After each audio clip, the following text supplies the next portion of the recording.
She sat across from me, wearing a tight dress, eyes blazing with bold defiance, as if she already knew how it would all end. The night began with a simple dinner and ended in the back of an SUV, where passion became too intense to stay within the bounds of decency. It seemed like just an episode, a temporary fix in a marriage where the feelings had long gone cold, but that just once and never again quickly lost all meaning when the doors opened to reveal not just infidelity, but an entire performance capable of shattering everything you once called home. 3 pairs of men's shoes by the door, burst tires, night streets humming with fury, and a morning that began with 3 unfamiliar women in your bed. You weren't the one who broke the rules. You just witnessed how they were trampled into the floor. And now only one question remains. Among all the players in this twisted play, who's the true traitor, and who's merely collateral damage in someone else's game? Hello, my friend. I'm so glad you stopped by my channel. If you're here for the first time, don't forget to subscribe and share this video with your friends or family. It really helps my channel a lot. Please tell me in which city or country you watched this video. I value every one of your comments, so let's get started. For what seems like a lifetime, I've shared my world with my wife. Like any couple whose story stretches over the years, our relationship has been marked by both triumphs and trials. There have been disagreements, moments where we drifted apart, and times when we managed to reconnect. Nothing ever unfolded in a sensational way, but it's true that after so long together, a sense of monotony can creep in. Life often reduced itself to a string of similar days, dominated by work, bills, and a steady stream of daily obligations. There were periods when an unmistakable coolness settled over our marriage, something neither of us was eager to address directly. If I'm honest, we sometimes allowed the silence to fester instead of dealing with it head-on. But whenever it felt like we might not find our way back, we discovered an unusual solution that helped us stay afloat: opening our marriage. I realize that sounds unconventional. To be clear, this wasn't a license for chaos. We approached it with caution and rarely took that route. It served more as an emergency release valve, something we considered only when every other option had failed. The rules were specific. If we sensed that our bond had reached a breaking point, we'd grant each other permission to seek intimacy outside our marriage, but always within strictly defined boundaries. Our first rule was absolute: no involvement with anyone from our close social circle or family. That was never up for negotiation. The second rule stated that neither of us could have more than one external partner at any given time. Lastly, encounters with someone else could happen just once, never a repeat with the same person. We set these boundaries to avoid personal attachment. Our intent was to keep things strictly physical, a way to release tension, reset ourselves, and then come back together.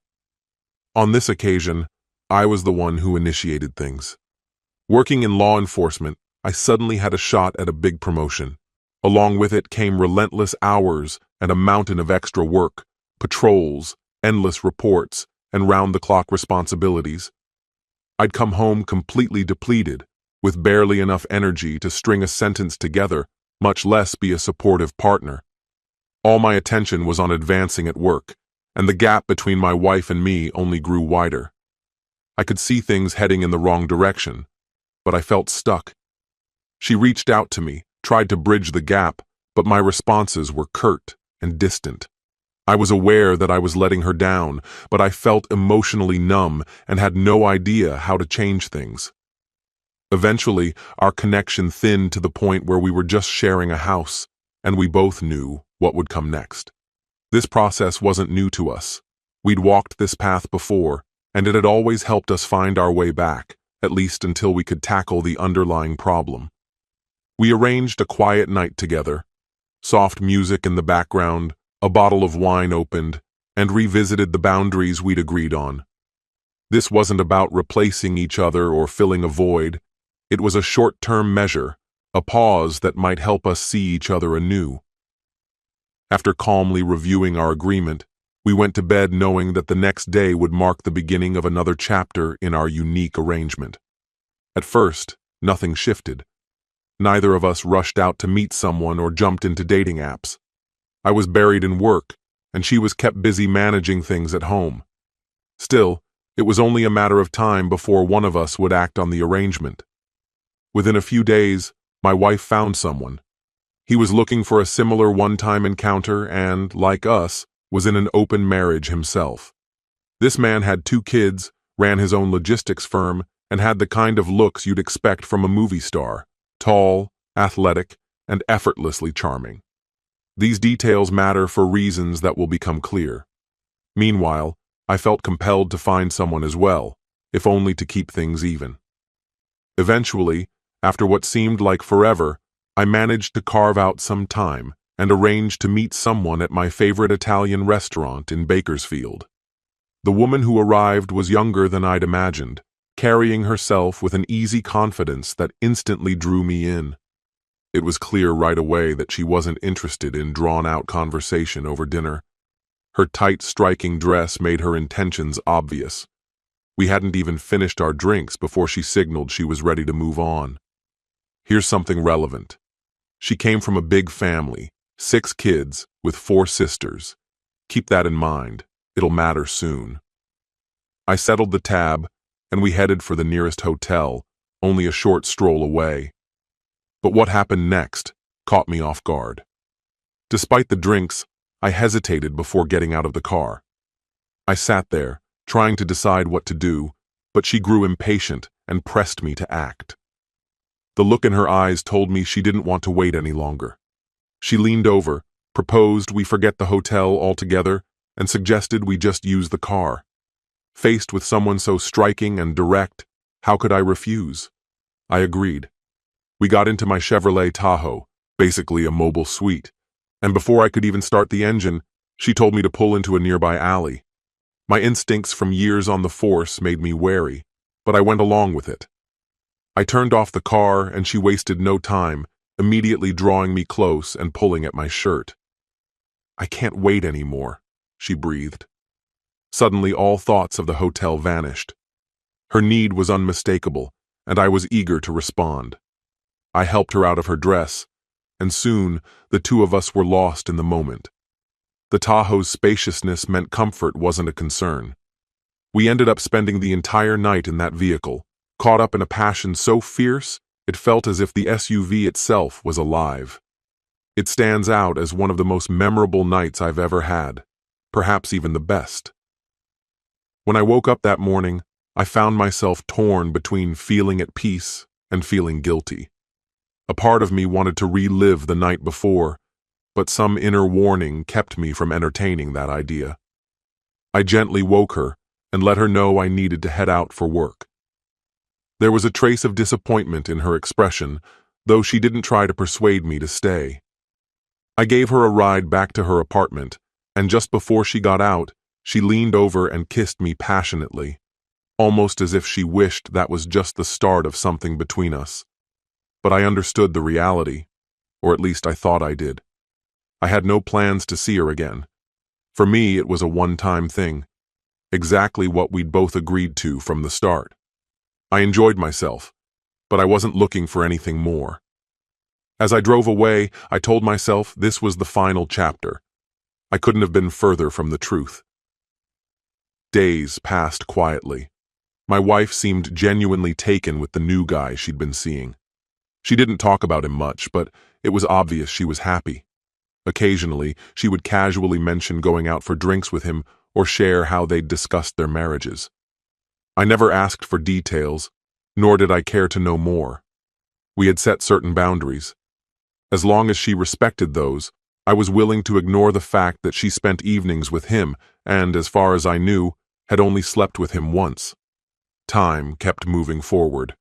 My wife continued seeing the same man she'd met. For me, that single evening in the car had been more than enough. The woman I'd been with would send me messages now and then, but I always managed to come up with a reason not to meet up again. I blamed work, or said I was busy with other commitments. The truth was, I didn't want to repeat that night.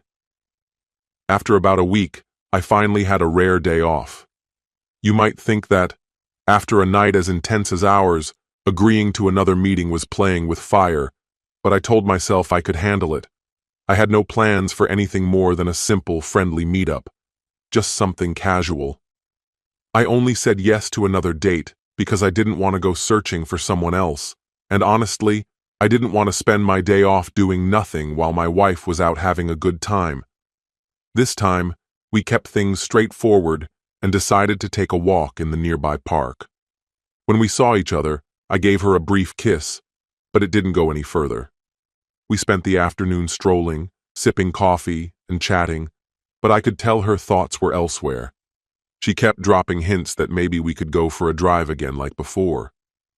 I laughed it off and said I just wanted to enjoy a calm evening outside. As the sun set, we found a bench and sat quietly, watching the sky change colors.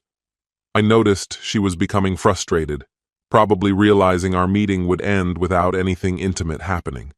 That's when she became more direct. She touched me in unmistakable ways, even slipping her hand beneath my shirt. There was no confusion about what she wanted. I admit, the temptation was strong. I could have gone along with it. But in that moment, I decided and told her clearly that I didn't want to repeat what had happened last time. She was clearly hurt and disappointed, but she didn't press any further. After our walk, I drove her back home, and before she got out, she kissed me once more. That night, though, didn't go as I'd expected. When I got home, I planned to tell my wife about my walk, maybe even try to frame it as something positive. I assumed she wouldn't mind, especially since nothing romantic had happened. If anything, I thought it might reassure her, but I was wrong. As I pulled into the driveway, I spotted a vehicle I recognized, a Range Rover. I realized right away whose car it was, the tall, charismatic friend my wife had started seeing, the one who looked like a movie star. He was the man my wife had been seeing as part of our agreement. But what was he doing at our house, and so late at night? He'd never visited before, at least as far as I knew. The moment I stepped inside, my anxiety spiked. There were multiple pairs of men's shoes scattered near the front door. A wave of dread hit me. I instantly sensed something was wrong. Without stopping, I headed straight to the bedroom, and what I saw was worse than anything I'd feared. My wife was in bed with her friend, and he wasn't the only one. 2 other men, apparently his friends, were in the bed with her. I stopped cold, my heart pounding in my chest. The deal was that she'd only see one person. That was the agreement. That was our one rule. When my wife saw me, she broke down crying and shouting, trying to explain herself, but her words didn't matter anymore.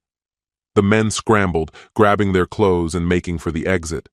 Instead of heading for the door, they jumped out the window. Luckily, we live on the ground floor. Rage surged through me, but I kept my composure. My service weapon was still at my side, as always. My wife screamed at me to stop as I rushed outside right as the men ran to their Range Rover. Blinded by anger, I fired a couple of shots at their tires, hitting them squarely.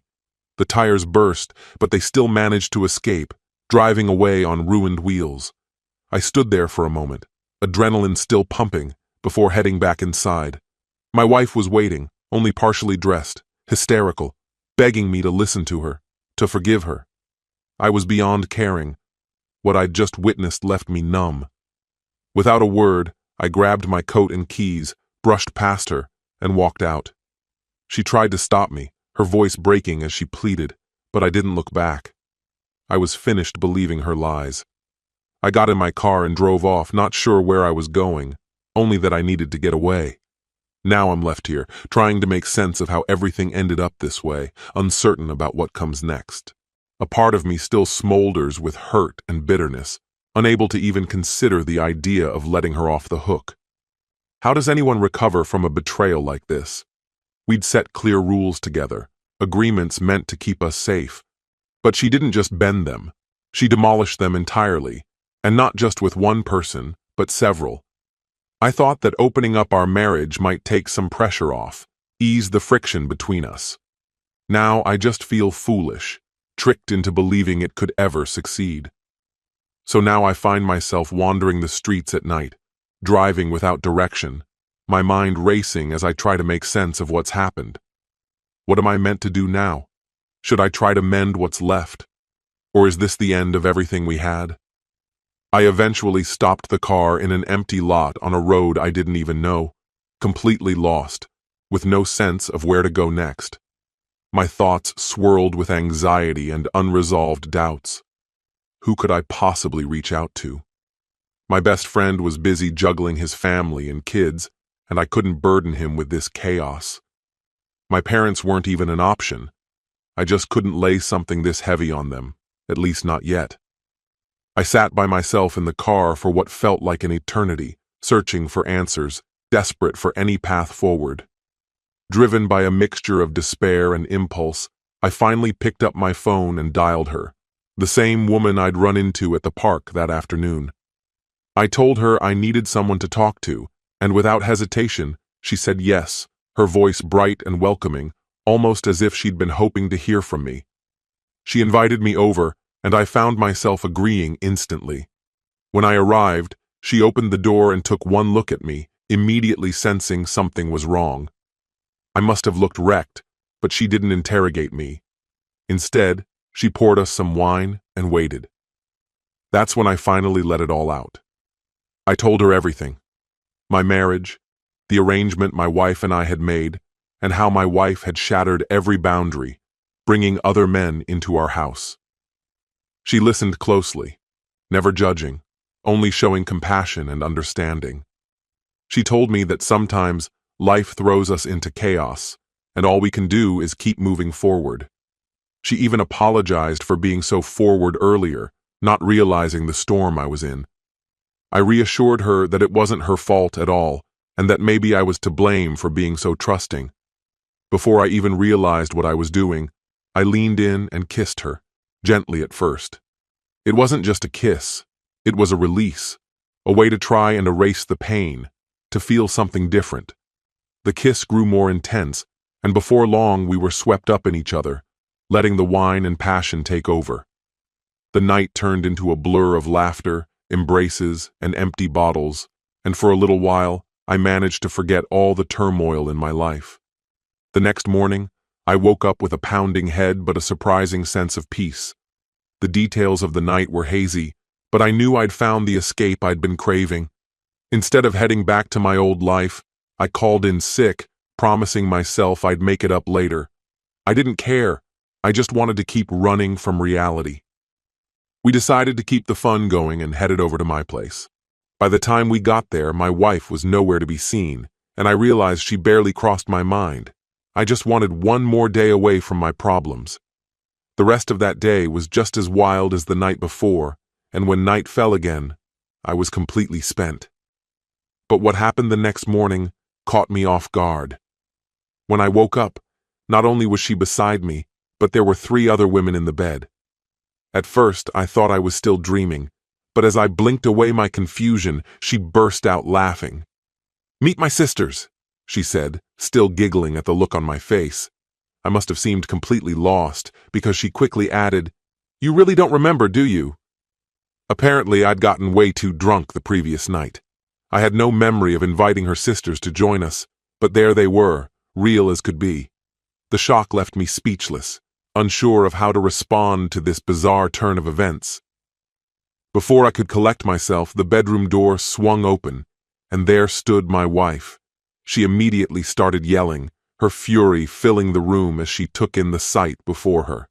The sisters scrambled out of bed, faces red with embarrassment, grabbing whatever clothes they could find. I, however, remained strangely calm. I met her gaze and reminded her of her own actions just 2 days earlier. There was no need for raised voices. The situation spoke for itself.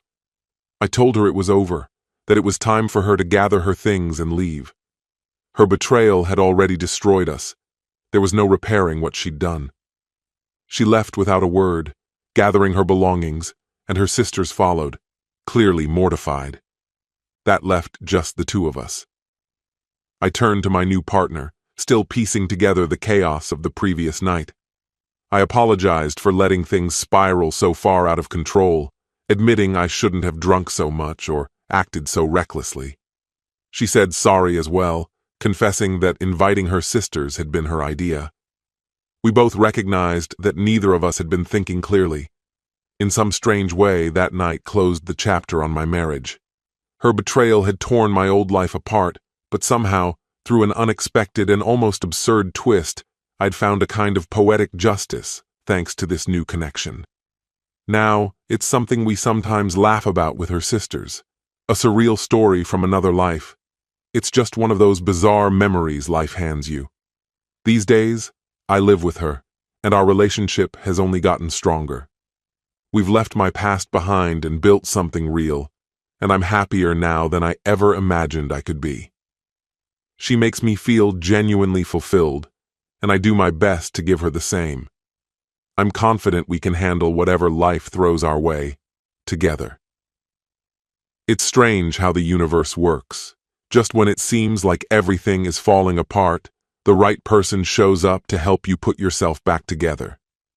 This story has come to an end. What's your opinion? Share it in the comments, my friend, and if you like this story, check out other exciting videos on my channel. I'll say goodbye until the next video. See you. An ordinary day, a few offhand words, one forgotten item, and everything began to unravel, not fast, not loud, but irreversibly. She thought she was in control. He let her believe it, while quietly piecing together fragments of the truth, while staying silent, while waiting. When it all surfaced, there were no screams, no drama, just facts, just her, and the reflection of what she had destroyed. But the real turning point wasn't when she left. It was when he no longer wanted her back. Hello, my friend. I'm so glad you stopped by my channel. If you're here for the first time, don't forget to subscribe and share this video with your friends or family.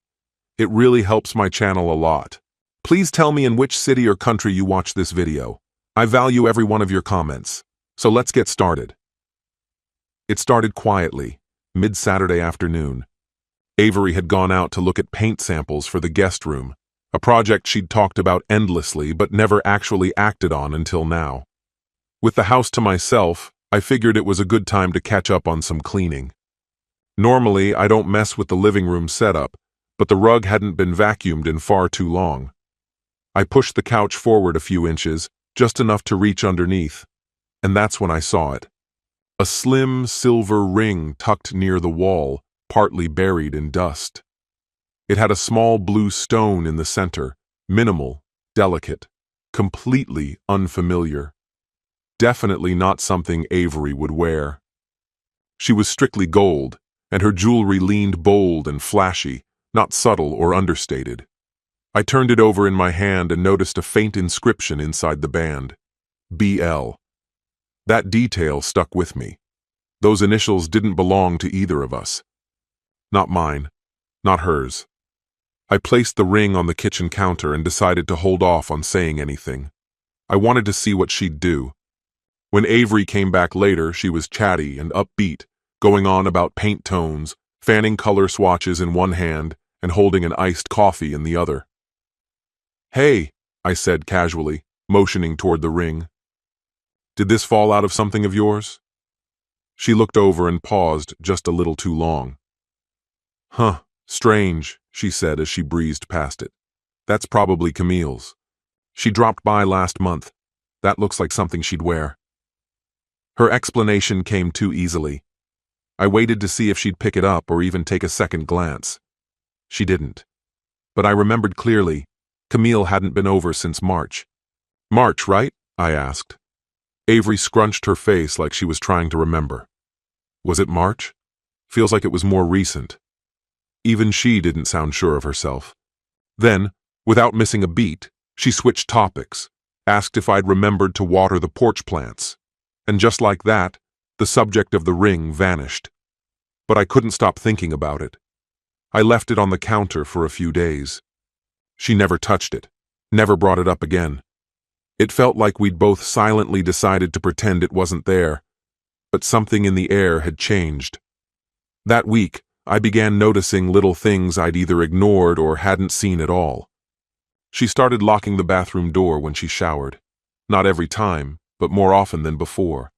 Her phone, once left out charging in the kitchen or sitting on the coffee table, now never left her side, always face down, always silent.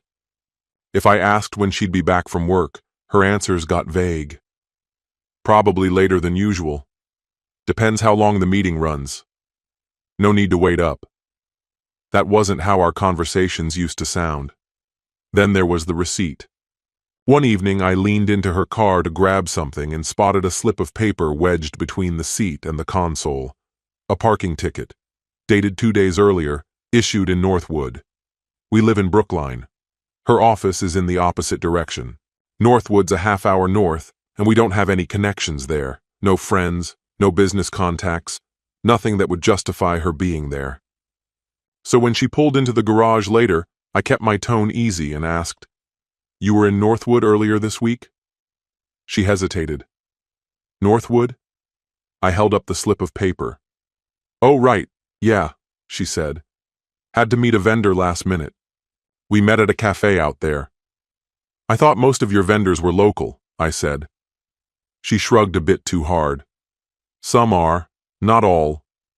Her tone was clipped, defensive, the kind that tells you not to push further. So I didn't, at least not aloud. But in my head, I started putting things together. The ring, the bathroom door, the unanswered questions. I wasn't angry, not yet. I wasn't confronting her. I was just taking inventory. By the third week, I saw the outlines of a pattern. I'd get up early, brew coffee, check the odometer on her car before she left. Quietly, without making it a thing. Her round trip to work was about 10 miles, but some days the numbers didn't match. 15, 30, once, even 47. I didn't say a word. Then I remembered the old iPad we used to share. She hadn't used it in ages, but it was still linked to her accounts. Her email was spotless, nothing unusual. But her calendar hadn't been wiped. She worked in marketing. I'd heard countless stories about campaigns and print deadlines. But now, there were recurring appointments labeled strategy lunch. That was new. I didn't ask her about it. Instead, I ordered a small voice recorder for $25. Tiny enough to hide behind the books in the office, right where she usually sat when working from home. She never noticed. The first time she worked remotely after I planted it, I checked the device that night. Just the usual background noise, typing, her chair creaking, a few chips crunching now and then. 3 days later, she worked from home again. When I returned home from work, I sat down to listen to the latest recording. This time she'd answered a call, on speaker. The man's voice came through clear, smooth, confident. "Hey, I miss your face," he said. She laughed. "You just saw it." I paused the recording. My hands stayed still. I didn't bother rewinding. I just stared at the blinking indicator on the recorder, as if it might somehow clarify what I'd just heard. The call ran for 9 minutes. They chatted about a rooftop bar, a guy named Blake, and how he shouldn't call tonight, because he was catching on. He being me. I sat in my own office, hearing a stranger say my wife's name with the kind of casual ease that suggested ownership, like it was his to speak. I saved the recording, gave the file a label, and said nothing to anyone. A couple hours later, Avery walked through the door with a bag of Thai takeout. "Picked up your favorite," she said, setting it on the counter like it was any other evening. "Not hungry," I told her. She didn't ask why. That night it became clear. I couldn't rely on just a voice. I needed something undeniable. The old laptop in the hall closet hadn't been touched in over a year. It was Avery's, from when she freelanced before joining her current firm. While she was out picking up wine for the weekend, I plugged it in. The boot up was slow, but she hadn't changed the password. The desktop was a mess, icons and folders scattered like debris. I didn't even know what I was looking for until I opened the browser. Facebook was still signed in. So was Messenger. 2 unread conversations blinked at the top. I clicked on the first one. Blake. Their full message history appeared, stretching back weeks. Dozens of texts, full of teasing jokes, flirtation, private references I couldn't quite decipher, but I didn't need to. The meaning was clear. This wasn't some passing conversation. She was entangled with him, intimately. Then came the images, blurry selfies of the two of them. Her, wearing my hoodie, curled up beside him, on what looked unmistakably like our couch.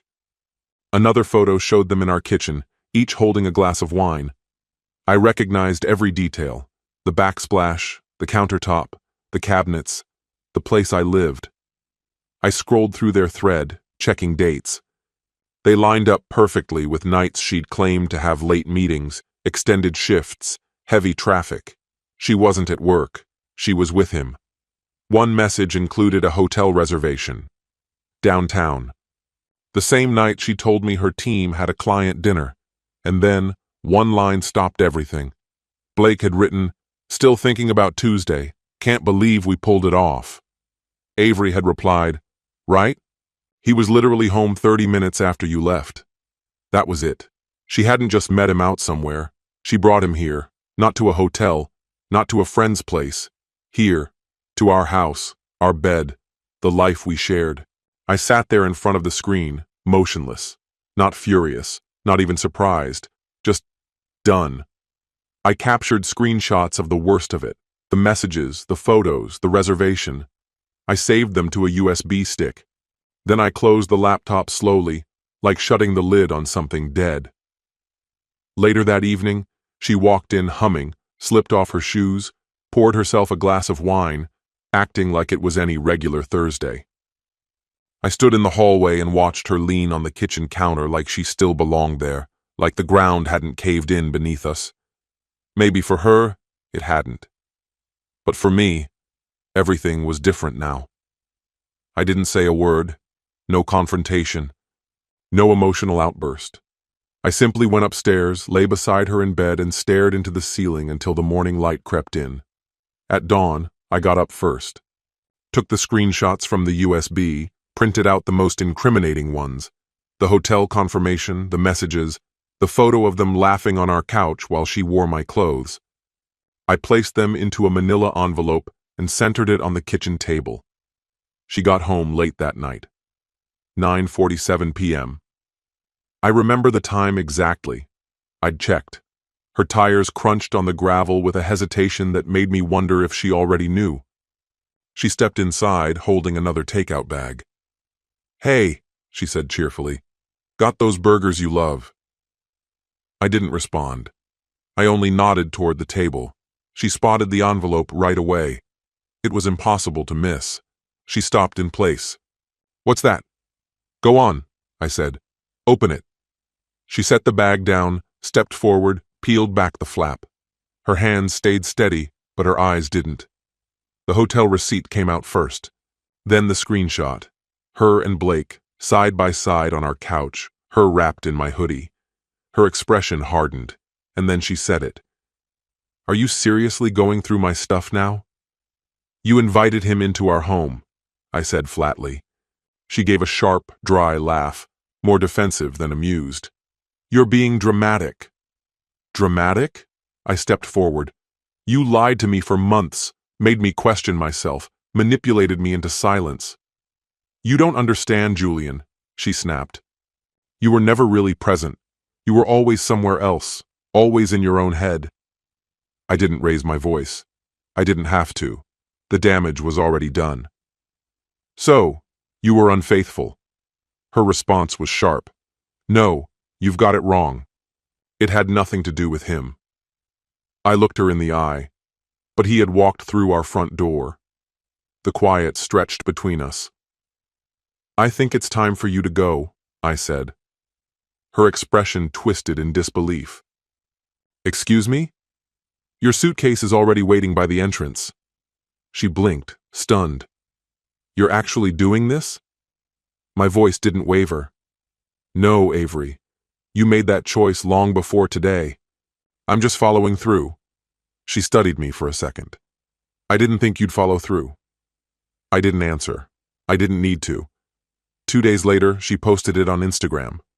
A black and white snapshot, Avery behind the wheel, elbow out the window, fingers tangled in her hair as if caught mid-laugh. The caption read, "Sometimes you don't realize the door was locked until you outgrow the room." Hashtags: healing, fresh start. The replies came fast. "So proud of you. You're glowing. Takes real strength to walk away from a toxic situation." I didn't comment, didn't text her, didn't react, but I read every single reply. To her followers, I was the villain. To her, I was the barrier she had to shed to breathe. She didn't use my name. She didn't have to. The implication was obvious. Avery was rewriting the past, and her audience swallowed it whole. Some mutual friends sent polite, awkward texts. "Hey man, saw Avery's update. Hope you're okay." "Didn't see that coming. You holding up?" I responded the same way to each. "Life moves on. I'm doing all right." I didn't bring up Blake, or the hotel keycards, or how our living room had become her stage. If anyone wanted to hear the whole truth, they could have asked. No one ever did. Except Delilah. We'd worked together once, briefly. Nothing serious. A few months on a project. There'd been a moment, fleeting chemistry. She had flirted. I didn't engage. I was married. Still, I remembered. Under Avery's picture, Delilah posted a single line. "Growth is good, but truth matters more." No likes, no replies. But she didn't delete it. The next day, another comment appeared. "This caption feels edited, like something important got left out." It disappeared an hour later, but not before I saw it. And then, silence. Avery stopped replying to anyone. Stopped posting altogether. 1 week later, her profile went private.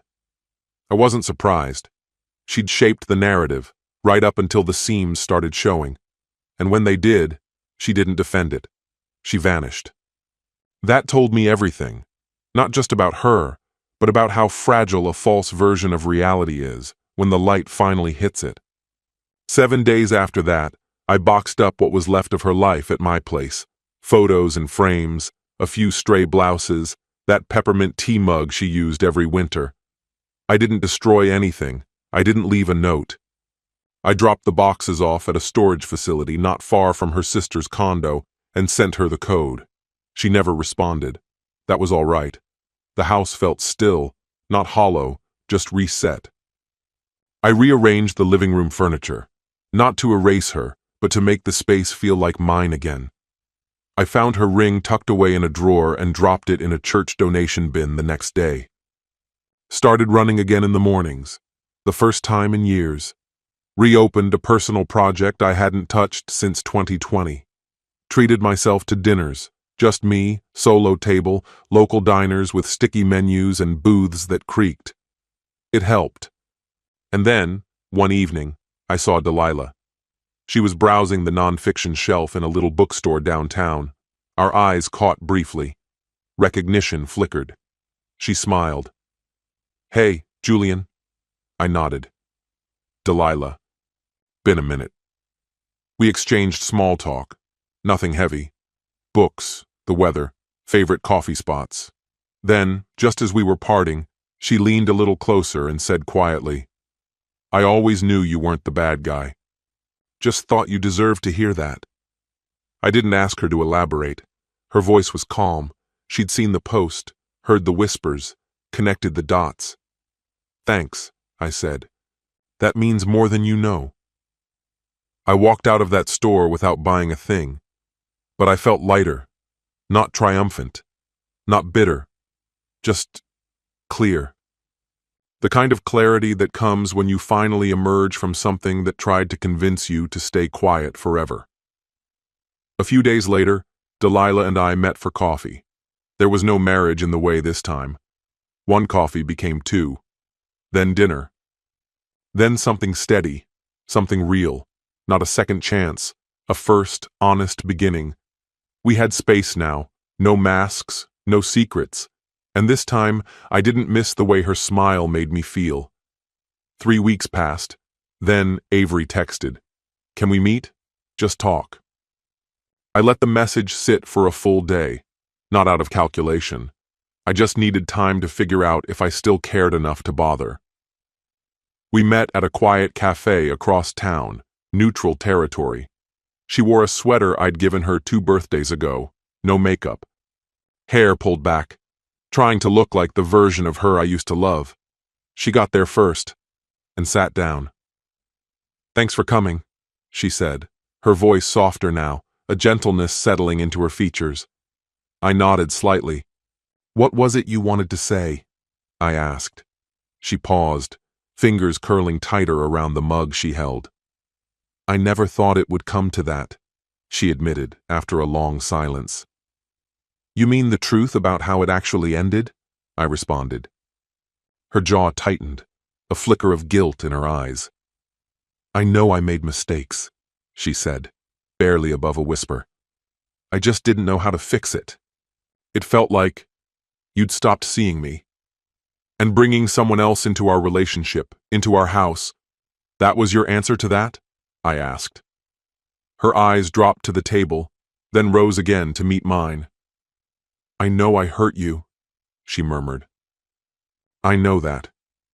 She took a breath, steadying herself. "I'm not suggesting we get back together. Just maybe we could talk about something else. Maybe a different kind of start." I studied her carefully. She looked unchanged. Her voice was the same. But something underneath it all was off, like a well-made copy, visibly identical, but hollow where it counted. "This wasn't just infidelity, Avery," I said, my tone level. "You removed yourself from us entirely." Her brows drew together, confused. "What does that mean?" "It means the version of me who would have stayed, who might have tried to work through the wreckage. You erased him the moment you chose someone else. He's gone." She sat back, stunned. Maybe she had expected some emotional response, maybe even a glimmer of forgiveness. What she got instead was resolution. "I hope Blake was worth it," I said, not bitterly, just with finality. "You'll be hearing from my lawyer. The paperwork is already underway." I rose, placed enough cash on the table to cover both our drinks, and walked out without a backward glance. That was the moment the real goodbye happened. Not when she packed her bags. Not when she rewrote the narrative online. Not even when she showed up hoping to patch things over.